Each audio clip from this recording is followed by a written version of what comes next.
শুনুন, ওর মা কোথায়? উনাকে দেখছি না। ওর মার সাথে আমার কোনো সম্পর্ক নেই। বুঝতে পেরেছি, সম্ভবত ওর মায়ের কাছ থেকে দূরে থাকার কারণেই একটা চাপা কষ্ট ওর বুকের মধ্যে চেপে রেখেছে। ডোন্ট ওয়ারি, কোনো ওষুধের প্রয়োজন নেই, এমনিতেই সুস্থ হয়ে যাবে।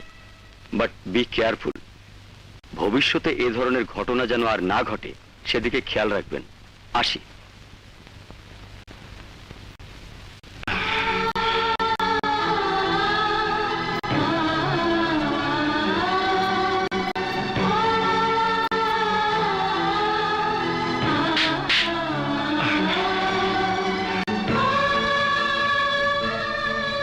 এই হাত দিয়ে আমি ওকে থাপ্পড় মেরেছি, থাপ্পড় মেরেছি।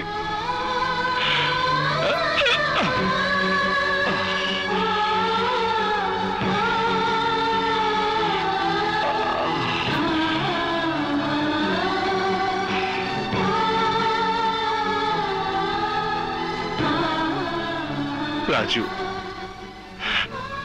আমাকে তুই ক্ষমা করে দে, আমাকে তুই ক্ষমা করে দে রাজু। আর কোনদিন আমি তোকে মারবো না। বাবা, বাবা, বাবা তুমি কাঁদছো কেন বাবা? বুঝেছি, তুমি আমার কথায় কষ্ট পেয়েছো তাই না? আমি আর কোনোদিন কারো কাছ থেকে টাকা নেব না, আমি আর কাউকে মা বলে ডাকবো না। তুমি কেঁদো না বাবা। রাজু, বাবা রাজু,